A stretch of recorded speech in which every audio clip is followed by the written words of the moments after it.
नमस्कार। क्रिक रोमांच में आप सभी का स्वागत है। आज हम क्रिकेट की बात तो करेंगे लेकिन कुछ अलग हटके, कुछ अनूठी, क्योंकि हमारे साथ हैं तेलुगु के प्रसिद्ध क्रिकेट कमेंटेटर सुधीर महावारी जी। और उनसे क्रिकेट पे तो बातचीत होगी, लेकिन जो आज का एक अलग विषय है, अलग बातचीत है, वो है दुनिया के महान पार्श्व गायक किशोर कुमार के प्रति उनकी आस्था, किशोर दा के प्रति उनका समर्पण, जो कि उनके व्यक्तित्व में भी चार चांद लगाता है और भी ज्यादा व्यक्तित्व को निखारने में योगदान देता है। तो स्वागत है सुधीर जी आपका हमारे इस शो में, क्रिक रोमांच में। हम आपका बहुत बहुत स्वागत करते हैं। आपको बता दें कि करीब पिछले 15 वर्षों से अधिक समय से आप क्रिकेट कमेंट्री कर रहे हैं, विभिन्न चैनलों पे कर रहे हैं, इसके अलावा रेडियो पे भी आपने की हुई है, साथ में मोबाइल और तमाम डिजिटल प्लेटफॉर्म पे कमेंट्री कर रहे हैं। और न सिर्फ भारत में, बल्कि हम आपको बता दें कि अंतर्राष्ट्रीय स्तर पे आपने कई देशों का टूर भी किया है। और इसके अलावा गाने में भी उनका रुझान रहा है, एक अच्छे राइटर हैं, मतलब इतने प्रतिभावान हैं कि इंट्रोडक्शन बहुत लंबा हो सकता है। फिलहाल सुधीर जी से आज का जो हमारा विषय है वो ये है कि क्रिकेट की कमेंट्री के साथ जो उनका किशोर दा के प्रति समर्पण है और उनके प्रति आस्था है, उस पर बातचीत करेंगे। लेकिन पहले एक शुरुआत करते हैं, क्योंकि बात क्रिकेट से जुड़ी हुई भी है, क्रिकेट कमेंट्री भी करते हैं। रुझान कैसे आया आपका सुधीर जी क्रिकेट कमेंट्री के प्रति? सबसे पहले नवीन जी, आपने इतना अच्छा इंट्रोडक्शन किया, मेरा तहे दिल से इस्तकबाल किया आपके चैनल में, उसके लिए मैं शुक्रगुजार हूँ। ये बहुत बड़ी कहानी है एक्चुअली, क्योंकि जब मैं छोटा था, कॉलेज डेज में क्रिकेट ज़्यादा खेलता था। हालांकि मैंने क्रिकेट बचपन में नहीं खेली है, कॉलेज डेज में आने के बाद क्रिकेट खेलने का मुझे शौक हुआ एक्चुअली, क्योंकि छोटा गांव का हूँ मैं और वहाँ पे स्पोर्ट्स तो बहुत ज़्यादा खेलते थे। लेकिन मैं बचपन में क्रिकेट से ज़्यादा चेस ज़्यादा खेलता था। ये बहुत कम लोगों को मालूम है, क्योंकि मैं चेस नेशनल्स भी खेल चुका हूँ। 92-93 में जब नागपुर में, मुझे याद है, एक बड़ा नेशनल टूर्नामेंट हुआ था। उस समय मुझे मौका मिला था अच्छे लोगों के विरुद्ध खेलने के लिए। जैसे कि आप उनमें दिव्येंदु बरवा का नाम ले लीजिएगा, या फिर लंका रवि, ये सब तो जाने माने नेम्स थे चेस में। क्रिकेट तो मैंने खेली है, क्रिकेट यूनिवर्सिटी लेवल पे मैंने खेली है actually. That was a great opportunity for me also. So 90s I was very popular as a sports person at my hometown, as a cricketer, as a chess player. आप जो cricket खेले उसका फायदा commentary में मिला काफी। Absolutely, जब आप एक स्पोर्ट को खेलने के बाद कमेंटेटर जब बन जाते हो ना, उसका मजा ही कुछ अलग रहता है। Because you can express properly, you can describe properly, you know very well because you also played cricket. शुरुआत कहाँ से हुई? आपका पहला संस्मरण क्या सुनाएंगे आप? कहाँ से स्टार्टिंग हुई कमेंट्री की? कमेंट्री की शुरुआत तो न्यू स्पोर्ट्स के लिए हुई थी। That was in 2007 and the commentaries were done from Bangkok, क्योंकि सीरीज पूरी वो इंडिया वर्सेस बांग्लादेश सीरीज था, the debut series Ishant Sharma के लिए। एंड बहुत मज़ा आया, 1.5 months बैंकॉक में रहना, कमेंट्री करना, लवली प्लेस, लवली पीपल, बहुत ही ज़्यादा मज़ा लिया मैंने बैंकॉक में कमेंट्री में। तो बस पूछिए मत, मैं जब कमेंट्री बॉक्स में जाता हूँ तो जब आप भी जाते हैं तो वी फॉरगेट एवरीथिंग, हमको बाहर क्या हो रहा है वो सब पता नहीं लगता, बिकॉज आपकी पूरी एकाग्रता जो है कमेंट्री से रहता है एक्चुअली। आप थोड़ी देर के लिए भी जो है आउट ऑफ कंसंट्रेशन नहीं हो सकते। बिल्कुल। क्योंकि काफ़ी कुछ आप सीखते हैं कमेंट्री बॉक्स के अंदर, एंड सबसे पहले कंसंट्रेशन है। सो सब चीज़ों को भूलना पड़ता है। तो my first stint was fantastic for me actually. Bangkok से हुआ न्यू स्पोर्ट्स के लिए। उसके बाद तो जैसे कि आपने बोला, कहीं चैनल्स के लिए मैंने कमेंट्री की, thanks to ESPN mobile, and I was also a correspondent from Hyderabad. ESPN के लिए काम करने का भी मौका मिला था मुझे। एंड फ्रॉम 2004-05 टू 2011, जब तक स्पोर्ट्स सेंटर का एक प्रोग्राम चलता था ना, तब तक मैं करेस्पॉन्डेंट था। And I had the privilege कहो या I had the luck of interviewing so many great personalities in cricket. उनमें किन का मैं नाम लूँ एक्चुअली। इवन विवियन रिचर्ड्स भी उनमें शामिल थे, विश्वनाथ मेरे favourite cricketer, Sunil Gavaskar, Vengsarkar, VVS Laxman, Sania Mirza, Saina Nehwal, Ishant Sharma, Mahendra Singh Dhoni. सबसे पहले अगर किसी ने इंटरव्यू किया एक बड़ा चैनल के लिए महेंद्र सिंह धोनी का, वो मैंने किया था। बिकॉज बहुत बड़ा। जब भी मैं धोनी से मिलता हूँ, दूर से भी अगर मुझे देखते हैं ना, ये कम्स बीट्स, ये आस्क मी सुधीर अबोयू करके पूछा, उससे ज़्यादा क्या चाहिए। बहुत बड़ी, सुधीर जी बिल्कुल सही कहा आपने, बहुत बड़ी उपलब्धि है अपने आप में। एक कह सकते हैं लेजेंड प्लेयर अगर इस तरह का आपको रिस्पांस दे रहे हैं तो ये बताता है कि आप कितने कामयाब रहे हैं स्पोर्ट्स के क्षेत्र में, क्रिकेट के क्षेत्र में। फिलहाल जो आज का विषय है दर्शकों, वो साथियों को ये कुछ अलग हटके है, और अलग हटके ये है कि मेरा भी 2008 से परिचय बना ESPN मोबाइल के साथ काम करके सुधीर जी से, और बड़ा बढ़िया तब से अब तक का सफ़र रहा है, बेहतरीन। तो वहाँ पे मैंने जाना और हम सभी ने समझा ग्रुप में कि आप किशोर कुमार के बहुत बड़े फैन नहीं है सिर्फ, बल्कि उनके प्रति समर्पित हैं पूरी तरह से, और उनके प्रति जो इनकी आस्था है वो इनके व्यक्तित्व में भी मैंने देखा वो चार चांद लगाती है। आपका व्यक्तित्व ना किशोर दा के कारण मुझे ऐसा लगता है कि प्रभावकारी और बन गया है, क्योंकि जो उनकी सॉफ्टनेस है वो आपके वाणी में नजर आती है, चाहे वो कमेंट्री हो जाए गाना हो। तो वो कैसे आई किशोर दा से, आप क्यों प्रभावित हुए, उन्हीं को आपने क्यों चुना, और कब से ये सफर तय हुआ, और आपने कहाँ कहाँ शो करे, हमारे दर्शकों को जरूर बताएं। Naveen, I became a bigger Kishore Kumar fan after his demise, death. 1987 में किशोर दा गुजर गए थे, हमारे कॉलेज के डेज थे। तो उस समय बहुत ज़्यादा एक छोटा गांव है हमारा Manthani. It also gave one prime minister to India, PV Narasimha Rao, related to us also. I am proud to say that actually. जी बड़ी उस समय बहुत ज़्यादा सुनते थे किशोर कुमार के गाने। तेलुगु वाले हैं लेकिन किशोर कुमार को बहुत पसंद करते थे। तो इत्तेफाक से हुआ ये था कि एक फिल्म रिलीज हुई थी, आई थी हमारे गांव में। फिल्म का नाम था हरे रामा हरे कृष्णा। बहुत ही पॉपुलर फिल्म, जिसमें देवानंद काफी अच्छे गाने रहे। हाँ, गाने तो एक से धूम मचा दिया किशोर दा ने, खास करके आशा जी का भी गाना है उसमें, लता जी के भी डुएट्स है उसमें। बट किशोर कुमार का एक जो गाना था, गाना शुरू होने से पहले जो हमिंग करता है ना, वो खूबी किशोर कुमार के अंदर बहुत ज़्यादा थी एक्चुअली। आप चाहे कोई भी गाना ले लो, मेरे नैना ले लो, दिल ऐसा किसी ने मेरा तोड़ा ले लो, लहरों, किशोर कुमार सबसे पहले हमिंग करते थे, उसके बाद जो है वो ट्रैक पे और ट्रांस पे आते थे। तो फूलों का तारों का जो गाना था actually, I think it touched my heart actually. मुझे लग रहा था कि कुछ नाता है पिछले जन्म का उनके साथ एक्चुअली। ये आपको फील हुआ? ऐसा फील हुआ। उसके बाद वो साथी ने जब सुना मुकद्दर का सिकंदर का, ये रिलीज होके भी मेरे ख्याल से 10-20 साल हो चुके थे उससे पहले। उसके बाद भी जो है मुझे अट्रैक्ट किया। तो आप अंदाज़ा लगाइए कि किशोर दा किस प्रकार के सिंगर हैं, किस लेवल के सिंगर है, किस लेवल के आर्टिस्ट है। जैसे कि आपने मॉड्यूलेशन के बारे में कहा, मॉड्यूलेशन इसलिए मैंने सीखा उनसे कि Kishore Kumar was not just a singer, he was a great actor also. उनके फिल्म्स की जो डायलॉग्स देखिए आप एक्चुअली, कितना अच्छा मॉड्यूलेट करता है। इसीलिए उनके गाने में भी एक अभिनय गाने में भी उभर के आ जाता है। और आप बीच में कोई डायलॉग बोलने का रहता है ना गाने के अंदर, चाहे नफरत करने वालों के सीने में प्यार भर दो, उसमें अजी आप क्या है, बहुत बढ़िया, बहुत बढ़िया। तो उसमें जो डायलॉग्स होते हैं ना, किशोर कुमार बहुत अच्छा बोलते हैं। तो मॉड्यूलेशन ऐसा था उनका। तो बुलबुल है किसी बाग का सयाद तो नहीं। क्या बात है। जी अजी आप बुलबुल है किसी बाग के सयाद तो नहीं है। जी। एक हल्का सा पर्दा है, दीवार तो नहीं है।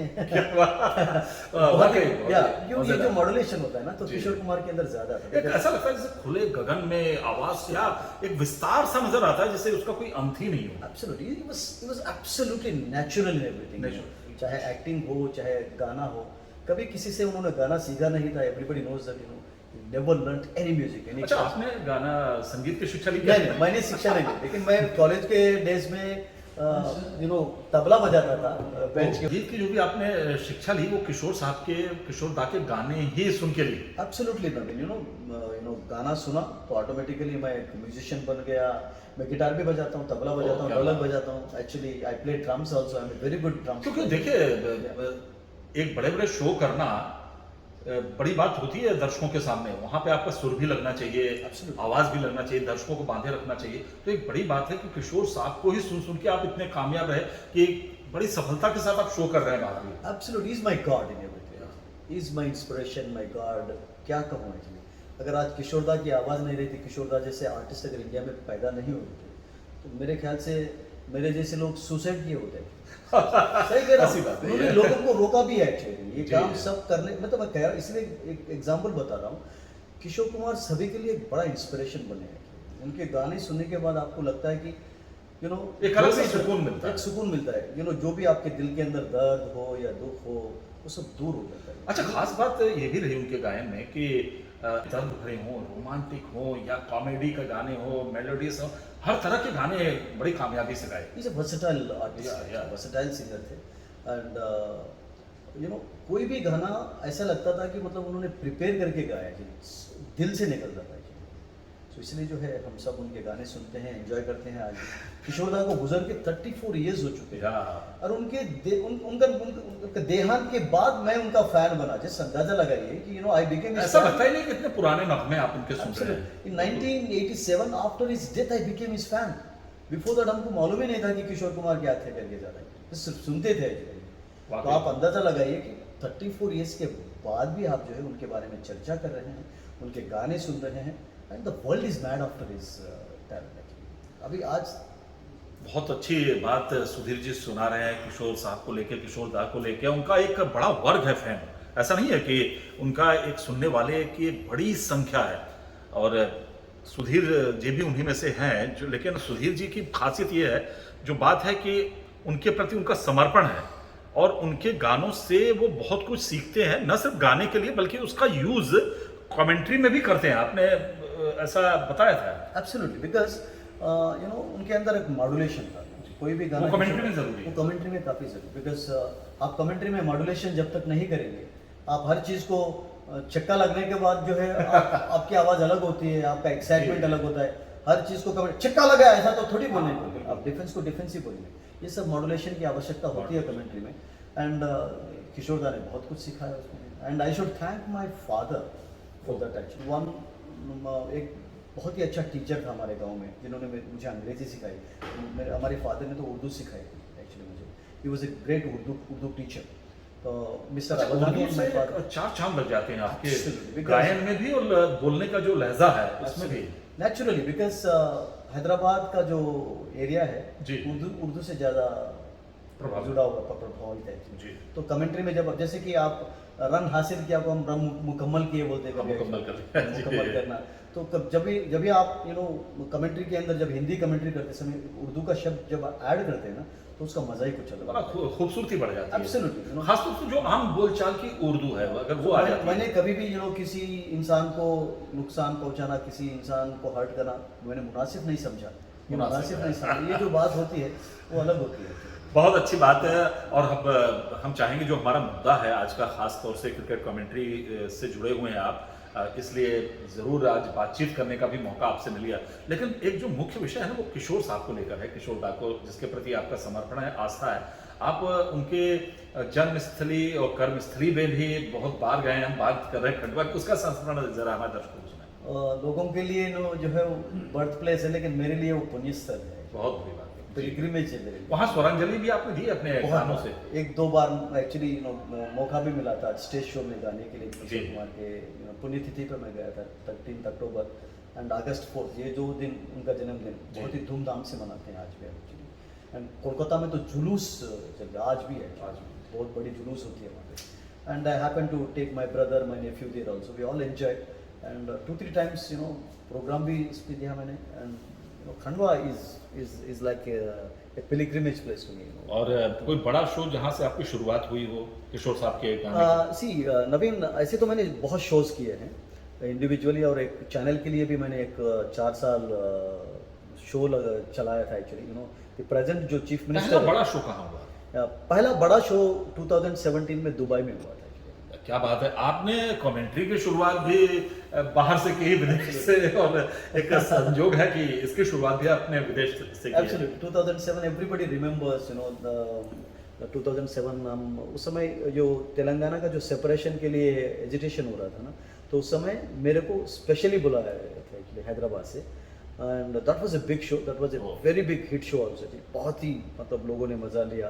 एंड खास करके जब मैंने रूप तेरा मस्ताना जो 3 लैंग्वेजेस में गाया उस गीत को, नो सबसे पहले किशोर कुमार ने हिंदी और बांग्ला में भी ये गीत है रूप तेरा मस्ताना, एंड तेलुगु में एसपी बालासुब्रमण्यम गाए थे, तो मैं तीनों को मिलाता था actually.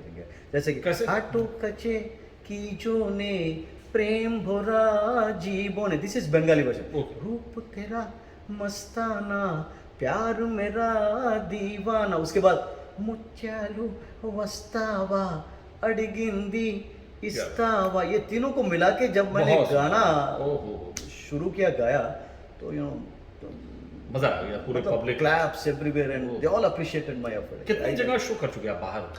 2018 actually I visited the United States of Oh. America also, NATA वाले मुझे बुलाए थे सिंगिंग के लिए, but Nice. Unfortunately after going there मेरी आवाज़ ने मेरे को सपोर्ट नहीं किया था, but I enjoyed my stay in the US, my relation they took me to all places, my friends, and I am going to America again, ये भी बोलना हाँ, आने वाले समय में मैं यही पूछने वाला था, आपने मुंह की बात छीन ली। वहाँ पे- कि आने वाले समय में आपका शो कहाँ शो एंड खास करके स्पोर्ट्स के लिए भी जा रहा हूँ, and I will let you know जब जैसे बढ़िया। मतलब डिसाइड हो जाएगा पूरा सब कुछ, I will come back to that बहुत डेफिनेटली। बढ़िया, इसके लिए आपको बहुत बहुत शुभकामनाएं। Absolutely, thank you very much. चलिए किशोर साहब के हम सोचें कि अधिक से अधिक दर्शकों को आपकी आवाज़ भी, उनके गाने की जो मिठास है आपके माध्यम से पहुंचाएं। आपका फेवरेट सॉन्ग जो है खास एक दो तीन, उसका मुखड़ा या बीच की कड़ी हमारे दर्शकों तक जरूर सुनाएं। ऐसे जब भी किशोर दा की चर्चा होती है, उनका डिस्कशन हम करते हैं, तो एक दिन या एक घंटा बहुत कम होता है Naveen, because is such a legend. लेकिन एक गाना जो मैं हमेशा गुनगुनाता हूँ, because there is something to learn from that song also actually. आप उस गीत को सुनने के बाद एक नेक इंसान बन जाते हैं, आप कितने भी बुरे होंगे तो भी वो नेक बन जाएंगे।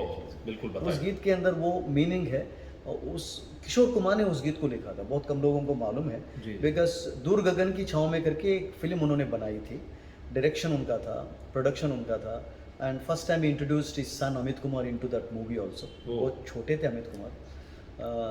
दूर गगन की छाँव में एक गाना जो था, आ चल के तुझे मैं लेके चलूं एक ऐसे गगन के तले जहाँ गम भी न हो आंसू भी न हो बस प्यार ही प्यार बोले। The last stanza particularly it impressed me and it touched. वो ऐसा है कि जैसे कि किशोर दा के अंदर कितने नेक विचार थे, नेक आइडियाज़ थे उनके दिल के अंदर, मन के अंदर। इस स्टैंजा में पूरा आपको आएगा। जैसे कि सपनों के ऐसे जहां में जहां प्यार ही प्यार खिला हो, हम जाके वहां खो जाए शिकवा न कोई गिला हो, हम जाके वहां खो जाए शिकवा न कोई गिला हो, कहीं बैर न हो कोई गैर न हो, सब मिल के यूं चलते चले जहाँ गम भी न हो आंसू ही न हो बस प्यार ही प्यार पले एक ऐसे गगन के तले। दिस रियली वाकई में दिल को छू गया ये गीत, और यही एक खासियत रहती है कि दिल को छू जाए, दिल तक आपकी आवाज़ पहुँचे, उसमें आप कामयाब रहते हैं। इसके लिए आपको बधाई। बहुत अच्छी बात है ये कि आपकी फीलिंग और जो आप संदेश पहुंचाना चाहते हैं गाने के माध्यम से सुर के साथ, वो पहुंचती है लोगों के दिलों तक, और यही कारण है कि आपको भी काफ़ी पसंद किया जाता है किशोर साहब के गानों को लेकर। और कोई गाना आपको याद आ रहा हो जो सुनाना चाहें आप? जैसे तो बहुत है किशोर दा के गाने, उनका हर गाना एक जम है, हिट है। किशोर कुमार के गीतों में फेलियर बहुत कम है, because he had 95% success because he sang only 4-5 तो नॉट लाइक अदर्स 20-30,000 नहीं गाए Kishore Kumar, but whatever he sang it was something special. जैसे कि वो अचानक आ गई यूं नजर के सामने, जैसे निकल आया घटा से चांद, चेहरे पे जुल्फे बिखरी हुई है, दिन में रात हो गई, एक अजनबी हसीना से यूं मुलाकात हो गई, फिर क्या हुआ ये ना पूछो, कुछ ऐसी बात हो गई। ये भी बहुत प्यारा सा गीत बहुत ही है। प्यारा गीत है, बहुत ही खूबसूरत गीत है। एक गाना जो मुझे बड़ा पसंद आता है और अक्सर सुनने को दिल करता है, और उसमें आज भी वही ताजगी है और लोग पसंद करते हैं, पल पल दिल के पास तुम रहती हो। उसका कोई एक कड़ी जरूर हमारे दर्शकों पल से। पल दिल के पास तो किशोर दा रहता है। कोई जी जी। ना वो तो है ही नहीं है मेरे को एक्चुअली सच में, सच बात है। But Kishore Kumar is always here actually, is my god, is inspiration, is everything to मी।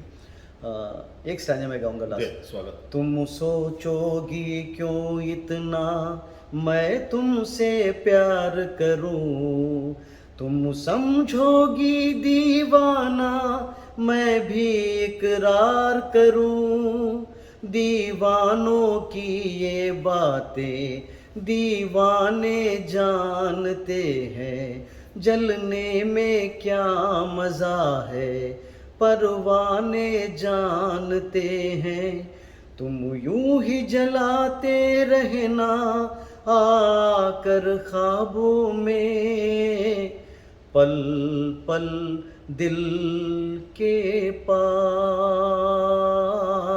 किशोरदा रहते हैं। वाह वाह वाह, बहुत ही खूबसूरत। और मेरे पास तो बड़ी लंबी सी सूची है और बहुत सारे गाने याद आ रहे हैं, लेकिन शर्मीली फिल्म का एक गीत है, खिलते हैं गुल यहाँ खिल के बिखरने को, तो वो भी बहुत ही लाजवाब गीत है। उसका चंद लाइनें जरूर सुनाएं। झीलों के होठों पर मेघों का राग है, फूलों के सीने में ठंडी ठंडी आग है, इन लम्हों पे आज तू हर खुशी निसार दे, खिलते हैं गुल यहाँ खिल के बिखरने को, खिलते हैं गुल यहाँ। लाजवाब फीलिंग और लाजवाब अंदाज, बस आप सुनते जाइए और बिल्कुल दिल को एक अलग सुकून मिलता है। दर्द भरे गीत भी उनके एक से एक हैं, और खास बात जिंदगी का सफर है ये कैसा सफर, कोई समझा नहीं कोई जाना नहीं, ये गीत भी एक अमर गीत है। एब्सोल्यूट, उससे और एक अच्छा गीत है जिंदगी के ऊपर, तो उन्होंने बहुत जिंदगी के सफर में गुजर जाते हैं जो जिंदगी के सफर में गुजर जाते हैं जो मकाम, वो फिर नहीं आते, वो फिर नहीं आते, जिंदगी के सफर में गुजर जाते हैं जो मकाम, वो फिर नहीं आते, वो फिर नहीं आते। चलिए सुधीर जी, आप चलते चलते हमारे दर्शकों के लिए अंतिम एक गीत जरूर गुनगुना दीजिए। उसके पहले चलिए अंतिम गीत चलते चलते आपसे सुनेंगे। एक वानगी आपके गीत के द्वारा, चूंकि आप तेलुगु में तो अधिकार रखते ही हैं भाषा में, इसके अलावा हिंदी तो सुपर गा ही रहे हैं, साथ में आप बंगाली में भी कई बार गुनगुनाते हैं या कन्नड़ में भी गुनगुनाते हैं, कोई एक नगमा जो तीनों में ही हो। Even I can speak Marathi also because Oh. my first sports career वहीं पे शुरू हुआ था महाराष्ट्र में। I can understand Marathi, I can speak Marathi, I can read Marathi also. good. तो बांग्ला में तो किशोरदा के बहुत गाने जी। you know, he came out with so many albums on Rabindranath Tagore, लेकिन एक जो गाना है बहुत ही पसंद, जैसे कि मैंने अभी ऑटो कैचे तो सुना दिया आपको जी ए क्या हुआ करके, जो हिंदी में जो गीत था, जी जी, जो अमर प्रेम का, बहुत ही प्यारा सा गीत, बहुत प्यारा। And he sang in Bengali beautifully actually, उनका जो रेंडिशन था बांग्ला में, that was something special because he starts with some humming also, शुरुआत में कुछ हम करते हैं, उसके बाद गाना शुरू कर देते हैं। और वो हिंदी में नहीं किया है। हिंदी में उन्होंने हमिंग नहीं किया, ओ। हिंदी में गाना शुरू डायरेक्ट किया था उन्होंने, जी, जैसे कि स्वागत। ये की होलो क्यानो होलो खबे होलो জানি না শুরু হলো শেষ হলো কি যে হলো জানি না তো ये क्या हुआ, क्या सुना है। क्या बात है, बहुत ही खूबसूरत। और चलते चलते मेरे ये गीत याद रखना, कभी अलविदा न कहना, उससे हम आपसे इजाजत देंगे उस गीत किसी के भी साथ। चीज़ में अलविदा होता ही नहीं, आपको मालूम जी। है। तो अलविदा तो अंत है और अंत किसने देखा, और सुनी सी लगे तुम्हें जीवन की ये डगर, हम लौट आएंगे, आप यूं ही बुलाते रहिए, आप यूं ही आते रहिए, कभी हमारी यही गुजारिश है। अलविदा ना बिल्कुल। कहना, कभी अलविदा ना कहना, रोते हंसते बस यूं ही तुम गुनगुनाते रहना, कभी अलविदा ना कहना, कभी अलविदा ना कहना। चलिए, आपसे विदा लेने की इच्छा तो नहीं हो रही है सुधीर जी, लेकिन समय हमें इजाज़त नहीं दे रहा है। और ये थे प्रसिद्ध तेलुगु क्रिकेट कमेंटेटर, खेल समीक्षक, क्रिकेट समीक्षक सुधीर महावादी जी, और साथ में शानदार गायक और किशोर कुमार के प्रति पूरी तरह से समर्पित आस्थावान। इनसे आज हमने बातचीत की, क्रिक रोमांच में आपने समय दिया और हमारे दर्शकों से अपनी बातें शेयर की।